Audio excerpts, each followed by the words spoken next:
Australians expect, and it's what these laws deliver. Now, today, an independent parliamentary inquiry found that these laws were reasonable and justified. The committee reaffirmed our position. And I've got to say a big thank you to the members of the Legislative Council Standing Committee who did a lot of work on this. I want to thank them for their efforts. I want to thank all West Australians who put in submissions to this inquiry and also those who gave evidence. The state government will now carefully consider the recommendations. Now, since I was Police Minister, I've always had the position that I have an open mind, that I will consider any and all pragmatic, common sense, constructive ideas and suggestions in relation to these laws. It is something this committee has looked at in terms of what can be done to further streamline the laws, but also this has been a process that's been ongoing that I've undertaken while this committee has done its work. So in my office, I've met many representatives and stakeholders of the firearms industry, sporting clubs, sporting shooters, collectors, retailers. And I'll continue to do that, and I'll continue to work with police to see how we can introduce pragmatic, constructive, common sense changes. Now, with me today is three very important advocates for safer gun laws in Western Australia. In a moment, I'll introduce them and I'll let them introduce themselves and tell their own story. But I just want to hand it over now to the Minister for Family and Domestic, or the Prevention of Family and Domestic Violence, to say a few words. Thank you, Minister Whitby. As the Minister for Family and Prevention of Family and Domestic Violence, we welcome the report and we will carefully consider all of the recommendations as we continue to work with the community to deliver these important reforms. While we'll be engaging with licence holders throughout this process, the safety of Western Australians, particularly women and children living with the threat of family and domestic violence, will always come first. As the report states, firearm ownership is a privilege, it is not a right. Women and children feeling safe in their homes is a right. These reforms keep guns out of the hands of violent offenders and better protect victim survivors, and they are crucial to the Cook Labor government's unwavering commitment, backed by more than $500 million since 2017, to prevent family and domestic violence. I'll now hand over to our advocates. Maybe I can just introduce them. Thank you, Jess. Look, I'll be available for questions and answers, but I really think it's important that we have three strong advocates for safer gun laws here today. Ariel Bombara, Dr. Alison Evans and Louise Giolito will all introduce themselves, and I think it's important that in this debate their views are also heard. So, Ariel. Thank you, Minister.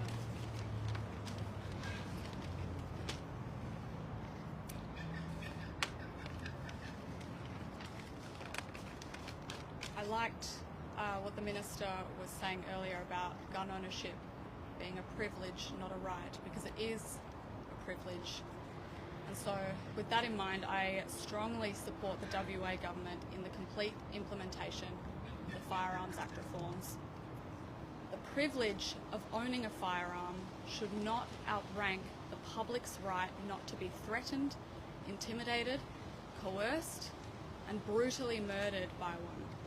And so I support these reforms that reinforce that a perpetrator of family and domestic violence cannot be considered a fit and proper person to hold a firearms licence.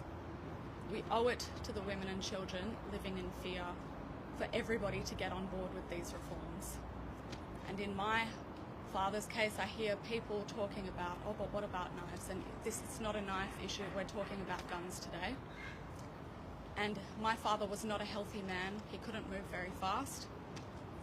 And in this case, had these reforms been in place and his guns been taken off him, I truly believe that the people who were murdered by him may have had a fighting chance. And so I thank the state government for bringing in these reforms, and I really hope that the public can rally around so that we can all create a safer future for women and children living in fear.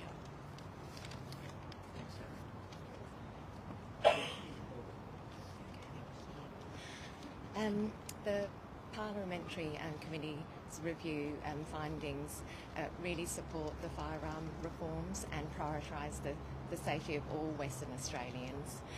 I think all of us want an environment where firearm ownership and firearm use is really well regulated. Family and domestic violence is highly prevalent across Western Australia. Government has a responsibility to ensure that all legislation and policy is doing all that it can to ensure that women and children aren't harmed and aren't killed. And so we are hugely grateful for the leadership that the WA government has shown and the responsibility that they have shown towards women and children across the state.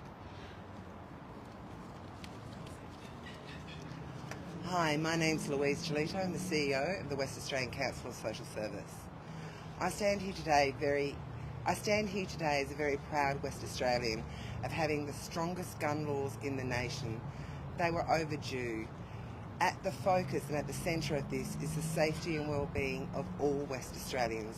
3/4 of West Australians support the changes to this legislation. Having a gun is a privilege, not a right. And I'd like to make the analogy aligning this with having a driver's licence. From the age of 17, we can all drive a car. But if you are caught reckless driving or drunk driving, your licence is taken away. This is no different. If you are caught in an abusive relationship, abusing women or children, your privilege of owning a gun is taken away. I see this as no different. At the absolute centre of this is the safety of women and children and everyone in Western Australia. So I really applaud the West Australian Government for taking on these reforms and making them happen. Thank you. Yep. Any questions for me? Can I ask you how you would respond to concerns from the community, from the firearm owners community perhaps, that or claims that family violence has been used to tarnish law-abiding firearm owners to get these laws through? So I think what this report did find was there was a lot of misinformation in the community, particularly about who would and would not be affected by these firearm changes. These firearm changes are not targeted at law-abiding firearm owners. They are still protected under these laws, especially those that use their firearms for their primary purpose of work. I think that's a really important distinction. But the fact is that in a family and domestic violence household, where there are guns, there is a threat. Whether those guns are used in perpetrating violence against people or not, having a gun in a household where violence is being used automatically makes that gun a threat. So taking these firearms out of that situation does improve the safety of women and children in Western Australia. Law-abiding gun owners have been caught up, though, in the rollout that the committee report found has not been perfect. Yes, and as the Minister said, as the Minister has said, there have been some learnings and some of the recommendations will be closely looked at how we improve this to make it workable for all West Australians. You mentioned misinformation. Do you feel like the state government has the right education? I will let the Minister answer that one on the education because it's not specifically with me. Well, it's one thing that is specifically with you then, just while we're here talking about the urgent need to do everything possible to crack down on family violence, which is increasing. Where's coercive control up to? Yep, so coercive control is a really important part of the mix of how we address family and domestic violence moving forward. We are of the firm belief in Western Australia that the approach that we are taking is a measured one. The education piece is important. We have just started the third phase of the education piece. As Minister for the Prevention of Family and Domestic Violence, I don't want to see a piece of legislation brought in just to say we brought it in. We need a piece of legislation that is workable. We need a piece of legislation that women and children can actually use if they are in coercive control relationships and situations. So to ensure that we get that right, we are taking a measured approach. We are learning from other jurisdictions who have brought it in perhaps before the community and the judicial were ready, and they are having problems with convictions at the moment. I don't want that for our women and children. I want them to be able to use this as a tool to protect themselves. What does the third phase entail, and how will you know that the state is ready to introduce these kind of laws? So the education pieces were always scheduled to happen at this time while we are working on the coercive control legislation. So it's not, once we have this, we'll do that. We're doing them concurrently. The third piece of education is around furthering the understanding of the individual coercive control elements. So we started with the stalking on the phones, or the following on phones, the gaslighting. We moved to the love bombing, and even things like now undermining a woman's self-esteem and her ability to do her job is sort of in that next phase. It's really educating people what the coercive control is so that they can identify it in their own lives. Many people won't even understand that they've been coercively controlled until after they've left that situation. So what are you actually looking for in terms of the public's understanding, though, to be confident to actually introduce these laws? So we'll be introducing them regardless of the education campaign. I think that's an important distinction. What we are looking for the education campaign, and what we are actually seeing with our benchmarking and our further studies that we've done into the understanding of coercive control. Minister, I appreciate what you said about making sure you get it right before implementing. Will there be victims of coercive control during this rollout, during this education campaign, that we're not going to be captured? I'm sure there will be, because that's what happens with every law. There's going to be victims or impacts before we introduce any law. Does that give you pause to try and, I guess, to Jess's question, alter that time? Look, it's a consideration, but we need to make sure that it's done correctly. So while it is very hard as the Minister to say we need to actually do this in a phased implementation process, and there will be people not captured currently, if we rushed it, the outcomes would be far worse. Another tool that your government's introduced to tackle this is GPS monitoring. Yes.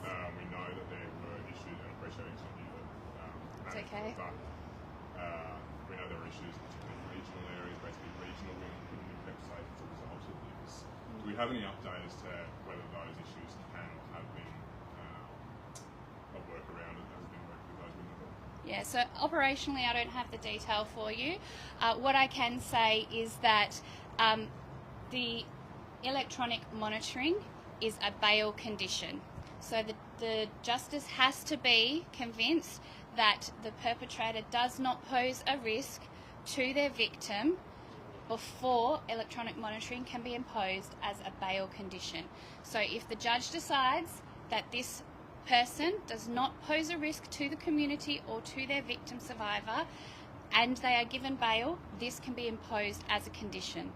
It is not a substitute. Are you aware of any cases where judges had wanted to impose this but haven't been able to due to operation matters? Sorry, Connor, I'm not aware of anything of any of those cases myself. I'll hand over to Minister Whitby. My name's Charles Watson. I used to be Chief Health Officer in the state, but I've been involved in public health for many years, and I'm involved with the National Coalition for gun control, which is called Gun Control Australia. I'm very pleased to see that the emphasis in this development is on family and domestic violence. Back when I became involved, just before and after Port Arthur, Rebecca Peters, who led the changes in Australia, got into this whole area because she was a law student looking at domestic violence, and she discovered that around 100 women each year were killed by their partners, many of them by guns, and so she became extremely interested in guns. Unfortunately, she led the change which led to the National Firearms Agreement, and there's a tendency to exaggerate a little bit these things, but frankly, what the Western Australian government has done what the other governments in Australia should have done for the last 20 years, and it's been very sad that other pressures have stopped that happening in those other jurisdictions. But I don't know of another country in the world that has a better package for community safety in relation to guns than what we've got in Western Australia. I think it's terrific. Thank you. Thank you, Charles. All right, ladies, thank you very much.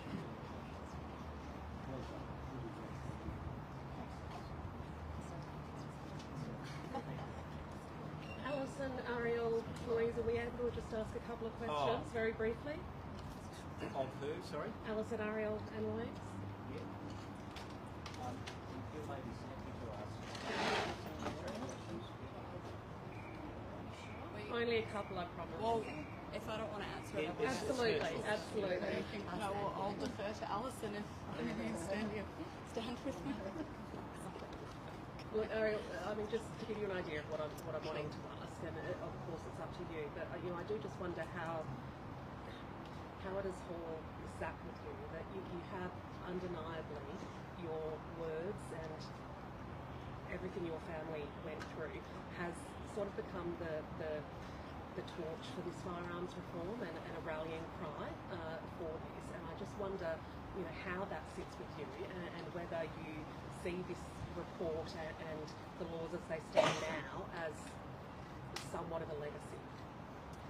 Well, it's incredibly frustrating and heartbreaking that it got to the point of our friends being murdered in order for something to actually be done about it.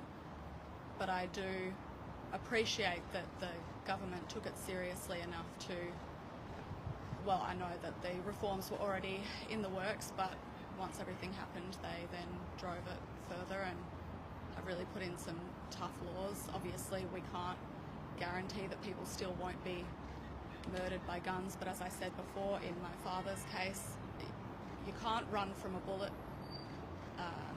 You might have a fighting chance with a knife, but not a bullet or a handgun that you can't see. And so I really appreciate that the public is recognising how important it is to protect women and children going through family violence. And how hard has this debate been for you? And I suppose what's your message to the law-abiding gun owners? Because you have expressed hope that the whole public will get behind this now. Well, and as the Minister said, if you are a law-abiding gun owner, then these reforms really shouldn't have too much of an impact on you, other than maybe a few technical issues, but we all have to deal with those in our offices with IT issues every day. And so I do hear sometimes the references to in acrimonious separations where false claims will be made, but I really hope that the public understands that for a woman to go to the police to make a report like this, it isn't done lightly, and whilst I cannot say for certain that there are no women that don't abuse the system, the highest majority of women are not, and it takes a lot to be able to go and report to police.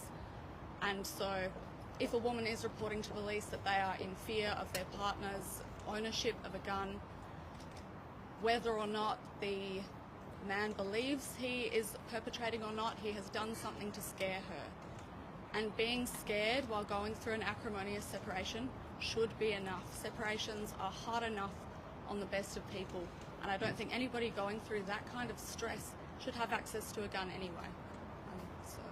What do you make of the way debate around this has unfolded in recent years, and I guess the volume of some of the messaging from interest groups pro-gun? I won't make any comments on that today, but we'll circle back to that another time. Ariel, has something changed for you to now stand with the government alongside them today? I don't know if anything has changed. I think it's that I support a government that supports the protection of women and children, and so any measures taken to improve safety, I will stand by that and strongly support. Do you take any heart from there being perhaps arguably, a community shift in attitude since what happened, and the fact that words that you spoke in justifiable anger in the immediate aftermath have been acted on? Do you take heart from that? I try not to think about it too much. So, yeah, I think Thank you done very for much. today. Thank you. Louise, can I just perhaps... Sorry. Alison first, probably. Alison, thank you. I just wonder, Alison, if you might be able to expand on what Ariel said there with regard to, the law-abiding gun owners who perhaps have faced technical difficulties and have, been frustrated by the rollout of the regulations. The fact that they, I suppose, is that worth it for the sake of the guns in the perhaps minority offenders' hands being taken off them? Like, is that a price worth paying for making women safer? Yeah. Unfortunately, family and domestic violence is highly prevalent in the community.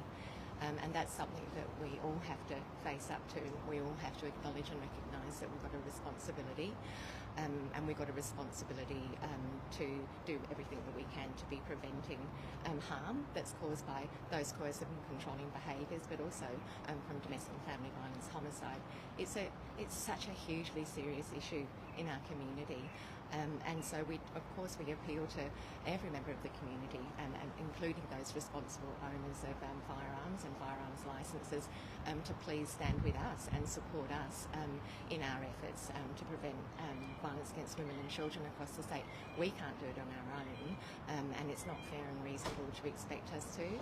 And legislation and policy should be doing everything that it can to be preventing harm and to be preventing deaths.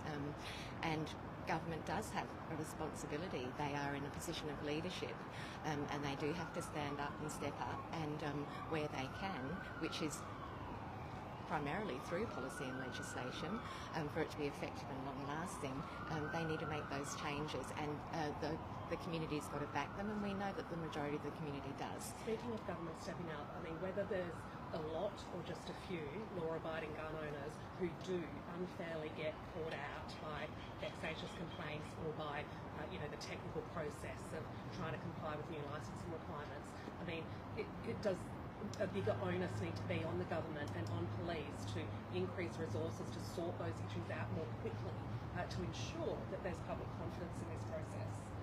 I'm sure that everybody would agree that whenever there's an introduction of new legislation and reforms that to ease their implementation, that any support would go a long way. So, but I can't speak to what that would look like. I think that's the responsibility of the government. And yes, thank you. All right.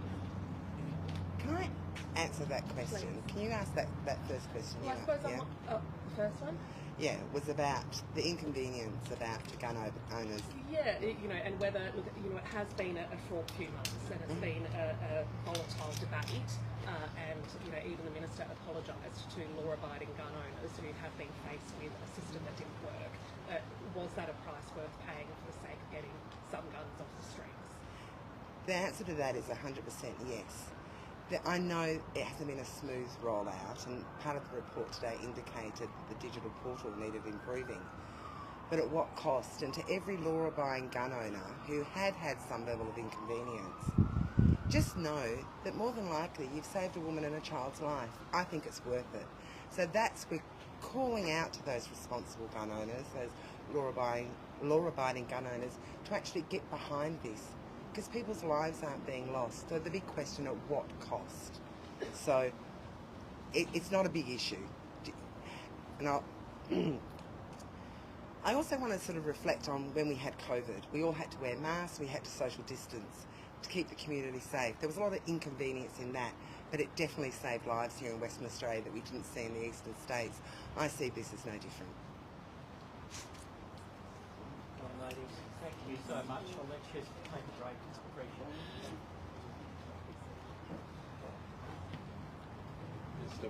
Okay, guys, we'll just. We've heard about the. Do you need that now, or No, I the don't mic's need a it. bit No. far away? You're going to go? You've done your Q&A? or- Missed my chamber duty. Okay. That's fine. It's a bit hard to hear. Can you just move it Sure. closer? Yeah.